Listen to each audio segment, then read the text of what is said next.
El último capítulo habla de hacia dónde se dirige la teoría general de la administración, ¿no?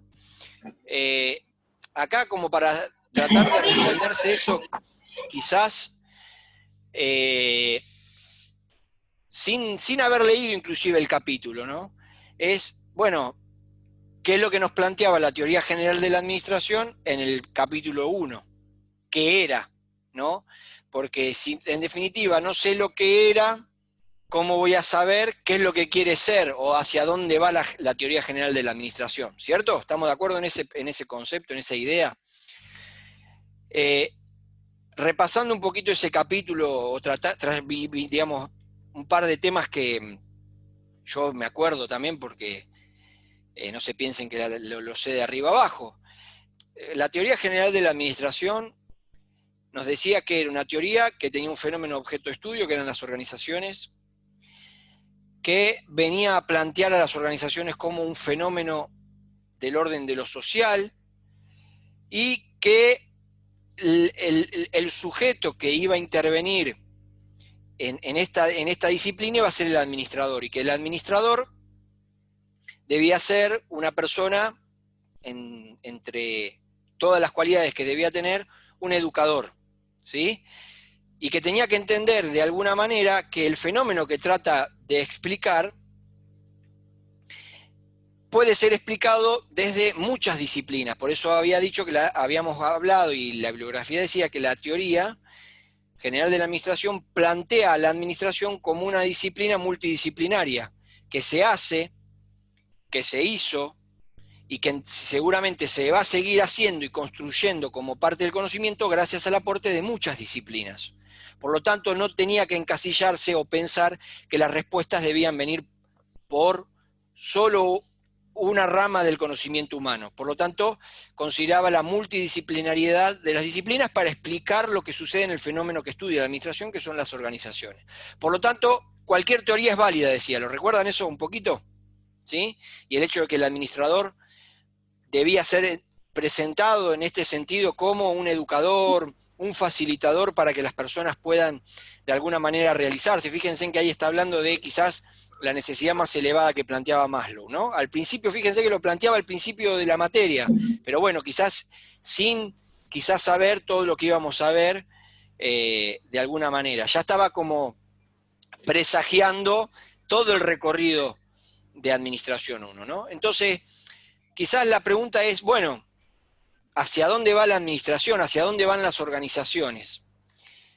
Uno se puede hacer ideas, imaginarse situaciones de acuerdo a qué, a los acontecimientos que hoy vivimos nosotros, ¿ok?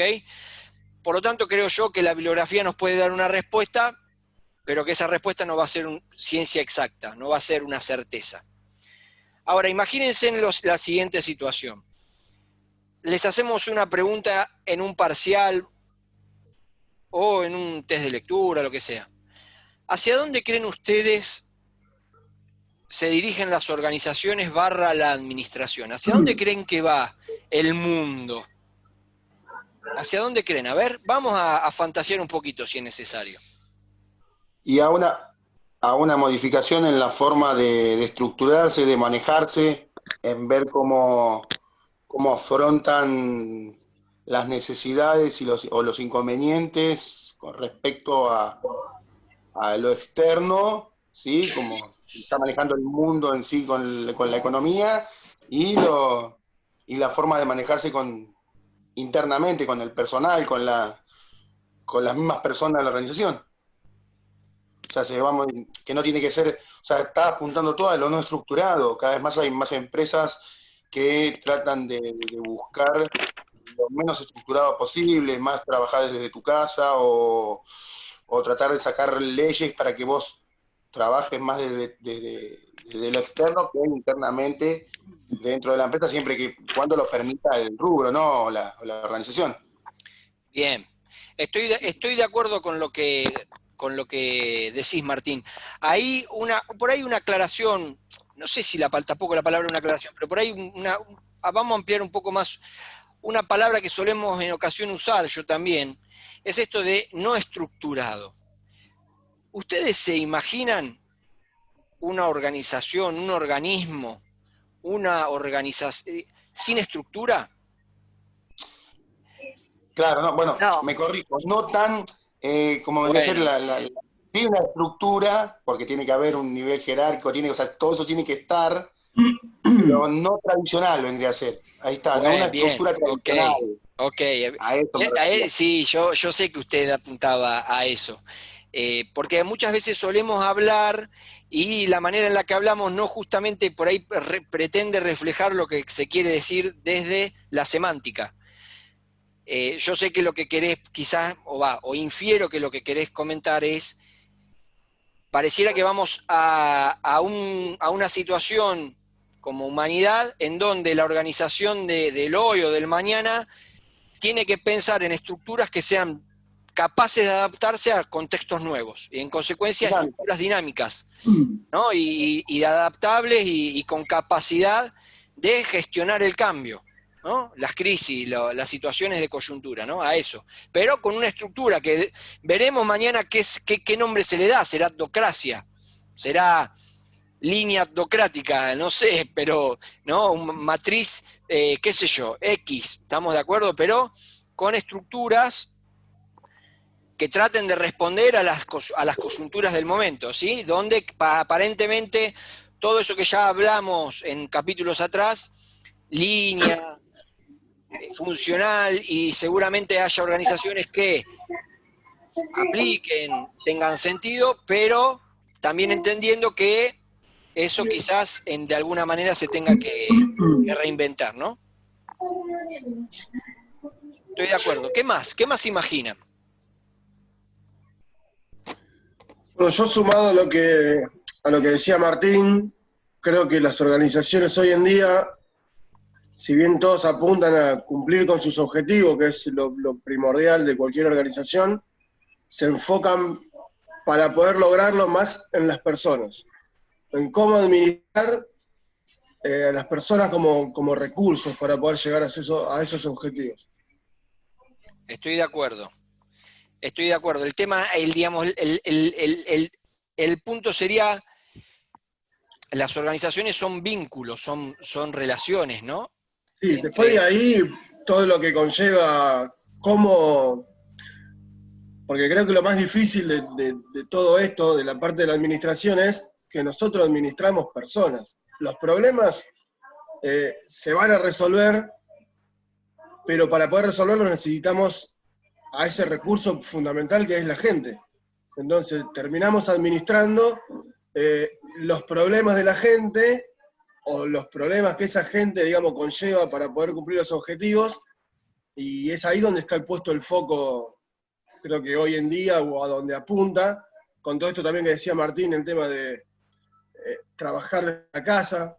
Algunos tal vez sienten que trabajar de la casa tienen esa libertad de poder trabajar cuando administrando su tiempo, y es un cambio que hoy estamos pasando, porque muchas empresas no quieren o se rehúsan a esa modalidad porque todavía están con, si no lo veo, qué es lo que hace la persona, yo realmente no sé si está trabajando o no. Entonces estamos en un punto, o creo que esta pandemia, por suerte para algunas cosas, trajo una cierta tecnología que llegó para quedarse, y se va a empezar a mejorar con el tiempo. estoy de acuerdo.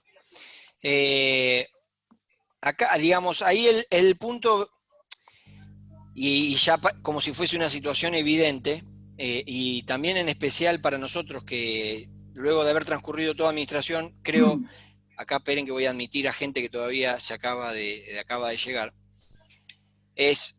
creo que todos allá aceptamos y de alguna manera entendemos que la organización es un fenómeno social, que en definitiva, si no hay sujetos, no hay personas, no estaríamos hablando de una organización. Y que desde la administración, dentro de las cuestiones que se encarga la administración, que es la gestión de una organización, está por supuesto los vínculos persona a persona, ¿no? Grupo a grupo, equipo a equipo, y organización con otras organizaciones, pues esos también son vínculos, no tenemos que olvidar de eso, ¿estamos de acuerdo? con distintas magnitudes, cada relación es muy diferente dependiendo de los niveles, los vínculos y demás. Entonces, habiendo dicho eso, bueno, ¿cómo toda una cadena de vínculos a la cuales estábamos acostumbrados 20 años atrás, 50 años atrás, ahora, ¿no? En donde se pone en especial quizás el acento o el énfasis con esta situación de coyuntura y crítica, bueno, ¿cómo serán las gestiones de las relaciones post pandemia, ¿no? En donde aparentemente tendremos organizaciones donde el vínculo será a través, por sobre todas las cosas y de manera preponderante, por medios de las telecomunicaciones, ¿no? Donde, bueno, no es lo mismo el vínculo, ¿no? Creo yo al menos, no es lo mismo el contactarse personalmente con una persona, verse, estar en una situación, en una mesa, ¿no? No es lo mismo una negociación virtual que en una negociación en una mesa en donde hay que decidir cuestiones quizás del momento. Pero bueno, es un contexto que se acentuó ahora, cayó de manera repentina y que es muy probable llegue para hacerse en las organizaciones. Por lo tanto, imagínense, situaciones de conflictos personales de las personas con la organización, recursos humanos saldrá a resolverlos desde la virtualidad, ¿no? ¿Cómo será un proceso? Imagínense, porque hubo gente también que fue desvinculada o que se desvinculó de una organización o inclusive fue incorporada a las organizaciones en este famoso periodo de cuarentena, donde la despedida final fue virtual, donde la incorporación de personas a nuevos equipos de trabajo también es virtual, sin conocer a nadie. ¿Se imaginan que es lo mismo eso? ¿Se imaginan ustedes en una posición, por ejemplo, gerencial, teniéndose que hacer cargo de un equipo que no conocen y empezar a tener que liderar a un equipo de trabajo desde la virtualidad? ¿Se imaginan esa situación? O si se la imaginan, ¿cómo creen que es?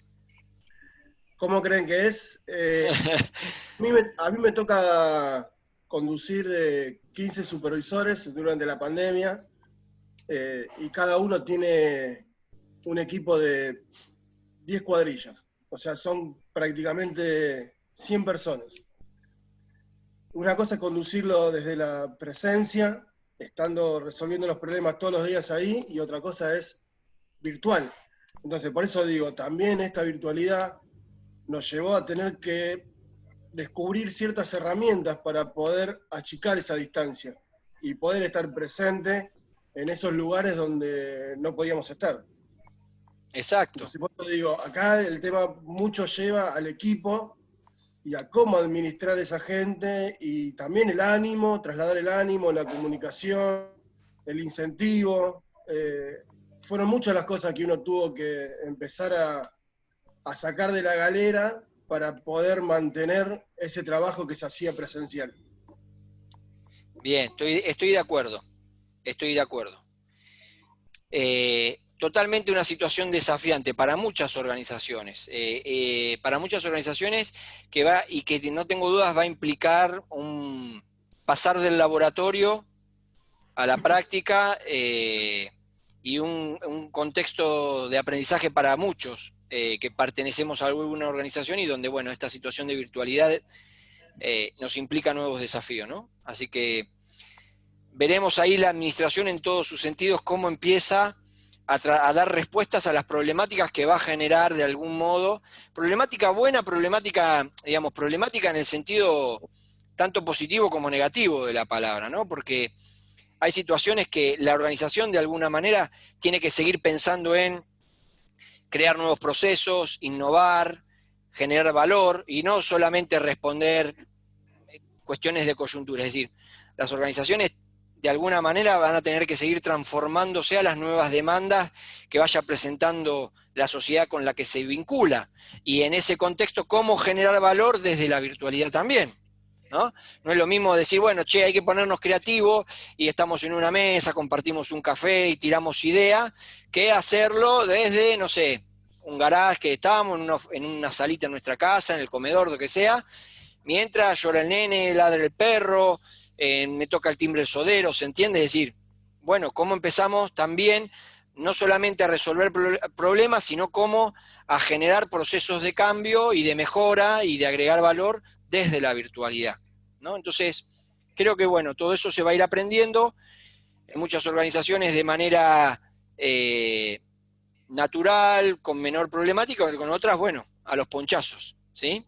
Pero ahí la administración va a tener que estar totalmente atenta en todos los sentidos a cómo plantea respuestas para adaptarse a una nueva situación que pareciera es el camino al que se enfocan muchas organizaciones. Ya hay muchas organizaciones que están pensando en procesos de venta de oficinas, vender oficinas y de dejar espacios, por ejemplo, ¿no?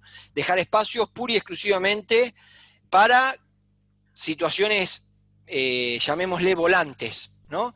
Tengo que ir a una reunión, reservaré una sala virtual y me dirigiré a la oficina para reunirme con mi jefe, proveedores, clientes, accionistas, lo que sea, y luego irme a mi casa para seguir desde alguna manera en mi oficina, en mi hogar.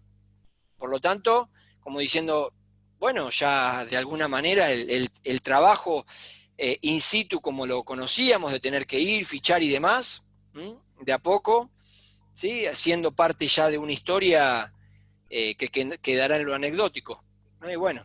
Bueno, los coworking antes de la pandemia no era muy nombrado y hoy si uno dice trabajo desde mi casa y necesito tener una reunión, hoy ya piensa uno en un coworking, decir voy, me alquilo la sala, alquilo un proyector, hago una presentación, mantengo una reunión, se terminó, me vuelvo a mi casa.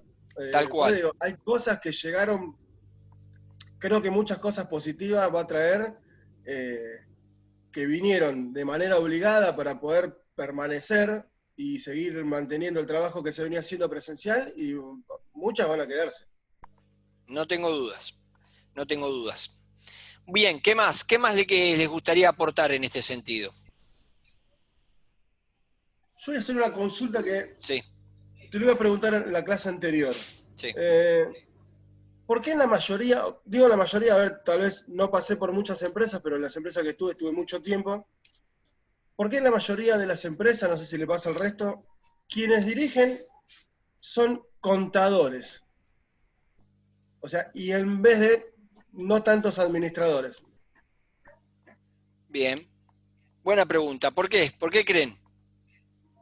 Creo que está relacionado con llevar un balance, con tener los números, a quien es el directorio quiere tener los números más finos, que sea más rentable, y en ese caso el contador es quien se acerca más a eso. Pero hoy, a ver, ahora, relacionando todo lo que venimos viendo durante el transcurso de este tiempo, y sabemos que tenemos que administrar personas, situaciones, me surge esa pregunta, ¿por qué? ¿Por qué alguien elige o tal vez, no sé si tiene más incidencia o se da más por el contador, pero veo que la mayoría son contadores. Sí, a ver, esa es una realidad de muchas organizaciones con fines de lucro. Una explicación quizás rápida es el hecho de que muchas organizaciones con fines de lucro lo que importa por sobre todas las cosas, y es una situación de alguna manera lamentable y que creo que está cambiando, es que el tema fundamental es el aspecto financiero y no por nada son los contadores los que vienen más que nada por el lado del aspecto financiero, no necesariamente de lo contable. Porque, digamos, la contabilidad es un rubro muy amplio, es decir, la contaduría es un aspecto muy técnico, es llevar libros, liquidar impuestos. Entonces el contador por lo general es algo más abarcativo, es una persona que se orienta más al aspecto de las finanzas. Finanzas tiene que ver no con la contabilidad, tiene que ver con proyecciones de presupuesto, seguimiento de gastos y esas cuestiones. Y en esa línea, las personas que tienen una formación financiera, por lo general son contadores y son los que se convierten en los CEO, presidentes de organizaciones con fines de lucro. Ahora, eso la verdad es que está cambiando mucho, porque hoy hay muchas ramas muchos ingenieros que están haciéndose pie en muchas organizaciones, en especial en las de tecnología, ¿no? De la información, o digamos comúnmente llamadas de sistema, que luego lo que hacen es hacer los famosos MBA, o que son las maestrías en finanzas y en administración, que adquieren un conocimiento del orden de lo financiero. Después lo que termina importando es la calle, la yeca, ¿no? Y eso se aprende como lo dije recién, en la calle. Por lo tanto, cada vez hay más personas que no son contadores que están llegando a la dirección y a la alta dirección de organizaciones, abogados, personas del ámbito de lo laboral, de las relaciones o los vínculos con las organizaciones, del área comercial, que después hacen el aprendizaje en el orden de lo financiero, porque de alguna manera, en especial en organizaciones con fines de lucro, el aspecto financiero también es vital, ¿no? Porque en especial hay accionistas que le están pidiendo a esa organización, dame rendimientos. Pero bueno, creo que eso está cambiando. Sigue habiendo una preponderancia de los contadores, pero creo que está cambiando. Cada vez se ven más ingenieros industriales, técnicos y demás, abogados, y bueno, otras disciplinas, ¿sí? Licenciados en administración también hay muchos, ¿eh? Pero que también el ingeniero, a ver, en esta área, es como que tienen otro tipo de pensamiento. O sea, es algo más rígido, más estricto. Y yo lo que noto es esto de saber llevar a la gente, que es lo que decíamos recién, a ver, por eso decía lo del contador, creo que el contador está por una parte financiera, pero también muchos problemas de los que tienen esas empresas que tienen contadores no ven la parte humana, y muchos problemas también son causados por ese tema. Entonces ahora también se vuelcan o tal vez ahí es donde entra el administrador, en resolver esos problemas. Sí. No más el problema de vínculo, el problema entre la gente. Yo como mensaje final lo que quiero dar es, hay una tendencia, digamos, llamémosle en el mercado laboral, de alguna manera, de quiénes son los que dirigen organizaciones, quiénes se convierten en líderes, ¿no? Ahora, yo lo que creo que independientemente de la rama, de la disciplina, de la profesión, el líder es líder, y el líder, el líder que trae soluciones puede venir de cualquier ramo. Hay contadores que han llevado organizaciones de manera excelente, otros que son un fracaso, porque el contador quizás puede ser muy bueno, un ducho y una excelente persona en el manejo de las cuestiones financieras, pero después las personas en una organización vislumbran cuando las cosas no van bien desde el aspecto humano. Y bueno, y eso también lo tiene que saber un contador, un ingeniero. Por lo tanto, ojo a pensar de que la solución la puede traer un profesional de una rama en particular. Yo creo que el líder tiene que ser lo mejor posible en todo, ¿sí? Y por sobre todas las cosas no puede no entender que las organizaciones son sistemas sociales. Si es bueno en lo financiero, lleva a la organización a que tenga un rédito, si es con fines de lucro, al mejor rédito posible para los accionistas, y de alguna manera convoca a las personas a hacerse de la cultura organizacional, eso que habíamos ya hablado, de la importancia que tiene la cultura en una organización, de que la gente se ponga la camiseta, de que entienda que les pertenece, de que logra y contagia que se hagan parte de los logros de una organización. Por mí, que sea, ¿saben qué, muchachos? Una persona que se formó haciendo cajones de madera, no me importa, ¿sí? A ver, yo he trabajado en una organización en donde el fundador, ejemplo, Pascual Mastelone, no terminó el secundario, y creó una organización que cumplió 80 años, ¿sí?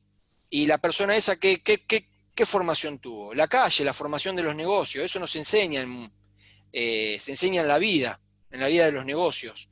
Y esa persona sabía de aspectos comerciales, aspectos financieros, de deuda, aspectos humanos, etcétera, etcétera, etcétera. Por supuesto con sus aciertos y sus desaciertos, no creo que exista el líder perfecto. Pero la persona no tenía título de grado, por ejemplo. Y así infinidades de líderes en organizaciones, ¿sí? Ese es al menos mi mensaje final. Bueno, ¿algún otro comentario antes de avanzar con el capítulo? ¿Sí? ¿Alguien quiere aportar algo más? A ver, habiendo dicho esto, el capítulo que es algo ya desactualizado, ¿m? Algo ya desactualizado, porque habla de, por ejemplo, la web, algo que ya está en nosotros, digamos, interiorizado y de manera transparente, no es la web, la conectividad, hoy aquel que tenga la posibilidad de tener un celular en la mano de alguna manera está conectado, ya no es un elemento que irrumpió en la administración, sino que es un elemento o un contexto que ya sabemos, ya vivimos con él, es algo cotidiano. Lo mismo el aspecto y el hecho de la información y la globalización, ¿no? Vivimos en un mundo, al menos en Argentina, hay países en el mundo que, llamemos de alguna manera, viven aislados, cuasi aislados. Son temas que me parece no ameritan mucha discusión y podemos decir que el capítulo no está actualizado en ese sentido, ¿no? Ahora, lo que sí creo yo es vigente el hecho de que el capítulo nos dice: vivimos en un contexto de cambio y de incertidumbre, y que ese es un contexto que no lo tenemos que entender como un contexto negativo, sino como un contexto que implica nuevos desafíos, que nos llama a estar vigentes, alertas, a tratar de mantenernos o pensar en el sentido de cómo innovar o cómo dar respuestas a contextos donde el mañana sea totalmente distinto a ayer. A ver, pensemos en lo siguiente: martes 17 de marzo, para muchos argentinos, fue el antes y el después. Es decir, fue el día en donde no acudimos más a nuestras oficinas, a nuestras labores, o donde si volvimos a nuestras labores es con un barbijo, pidiendo permiso, ¿se entiende? Es decir, eso fue un antes y un después. Ese día generó un hito en la vida de muchos, para bien, para mal o igual, ¿sí? Pero es un antecedente histórico. Y en ese nuevo antecedente, en ese nuevo contexto, hay que dar soluciones que ya emergieron o emergerán, ¿no? Soluciones a nuevos contextos, a entornos cambiantes. Y esas soluciones, en este capítulo, de algunas se hablan, pueden ser consideradas y otras no sabemos cuáles serán, pero evidentemente las tendremos que encontrar, ¿sí? ¿Cuáles son esos enfoques o cuáles son soluciones a estos contextos emergentes, por ejemplo, que pueden permitirnos dar respuestas a lo nuevo que se está viviendo en el ámbito de la organización? En muchas organizaciones estos enfoques ya son, yo les diría, el día a día. En otras organizaciones son la novedad. Bien, es decir, son enfoques que no aparecieron ahora, es decir, luego de este 17 de marzo. Son enfoques que hacen un tiempo que existen. Ahora, para muchas organizaciones pueden ser de utilidad, ¿sí? Uno de esos enfoques es el enfoque de la mejora continua. Es un enfoque que proviene de lo que vendría a ser el management japonés, en especial del toyotismo. Alguien quizás lo conozca, ¿no? No sé si hay alguien presente acá escuchando que lo conozca, el enfoque de mejora continua, ¿sí? ¿Hay algún testigo? ¿Alguien que pueda atestiguar a favor de este enfoque? ¿No? Bien, el enfoque de mejora continua es un enfoque orientado a brindar calidad en los productos, bienes o servicios, en especial orientado a los niveles o a los sectores operativos, ¿sí? ¿Enfocado en qué? En otorgarle responsabilidades y la oportunidad de que brinden chances o oportunidades de mejora en los procesos productivos, en especial en los procesos operativos, insisto, de bienes o de servicios. ¿Por qué? Porque se entiende que son aquellos que más cercanos están a un producto o a un servicio, aquellos que lo confeccionan, que lo manufacturan o que lo prestan. Y son ellos los que conocen, por sobre todas las cosas, de mejor manera, ese bien que se produce o ese servicio que se presta. Por lo tanto, conformar equipos de trabajo de mejora continua en el orden de los niveles operativos, para que digan, che, mirá, estamos haciendo esto, en qué aspecto se puede mejorar. Y que sean esos mismos equipos de trabajo los que propongan, ¿sí?, mejoras a aquello que se produce o que se está prestando como servicio. ¿Sí? Se conocen, ¿no?, en el orden del management japonés como la filosofía Kaizen o el proceso Kaizen. ¿Qué es lo que dice esta filosofía? Que nada es estático, que si bien hoy quizás tenemos un producto o un servicio de calidad, mañana ya no lo sea. Por lo tanto, tenemos que estar pensando, nada más y en nada menos, que en mejorar en el sentido continuo, de manera continua. ¿Bien? Y que debe ser parte de esta filosofía de la mejora continua, ir en búsqueda de qué se puede hacer mejor para obtener un producto, bien o servicio, de mejor calidad. ¿Está? ¿Sí? Entendiendo también a esta filosofía como un proceso, como algo del día a día, a largo plazo. No necesariamente ni con principio ni con fin, sino como una tarea en donde el día a día me debiera invocar a mí, como parte de un equipo de mejora continua, a encontrar algo mejor por hacer en aquello que yo estoy ofreciendo, sea un bien o sea un producto. ¿Sí? ¿Se entiende?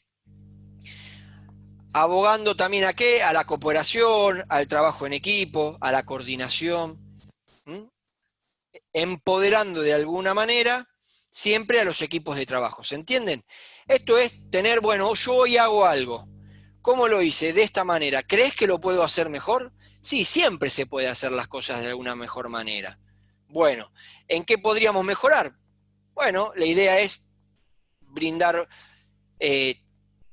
ideas, ponerse creativos de qué modo podemos siempre estar desarrollando nuestras tareas y nuestras labores y brindar un mejor producto, bien o servicio, mejor de lo que lo hicimos hoy o lo que lo hicimos ayer. ¿Se entiende un poco la idea? ¿Estamos de acuerdo en la idea, en esto de la mejora continua? Es de corte netamente y propio de la filosofía del Kaizen o filosofía del toyotismo, del orden del management japonés, donde lo que plantean es que el error o un defecto siempre es una oportunidad para mejorar, y no tenemos que entender a ese contexto como algo negativo que nos paralice. ¿Ok? ¿Estamos de acuerdo? Sí. El otro enfoque muy parecido a este, pero ya más bien enfocado a la organización en su conjunto, no solamente al bien o al servicio, no solamente a los niveles operativos, es el enfoque de la calidad total, ¿no? Que de nuevo está orientado o que debería o debiera alcanzar a la organización en su conjunto, a toda la organización. Y cuando digo toda la organización es a todo lo que la organización es y a todo lo que la organización emana para con su medio ambiente. ¿Sí? También entendiéndola como un enfoque a largo plazo, como un enfoque en donde la calidad tiene que ser un valor, aquello a lo que la organización tiene que propender, hacia donde tiene que ir. Y también pensando que si la organización en su conjunto entiende que esto es calidad, no entender que ese es el punto final, que algo que hoy es de calidad, mañana puede no serlo. En consecuencia, siempre estar abierto a lo creativo, a lo innovador. Ahora, ¿desde qué óptica? Desde la óptica de que en una organización no solamente importa el producto, el bien o el servicio, sino todo lo que la organización es. A la mejora y a la calidad total, entendiendo a total a estructura, tecnología, relaciones, actividades, tareas,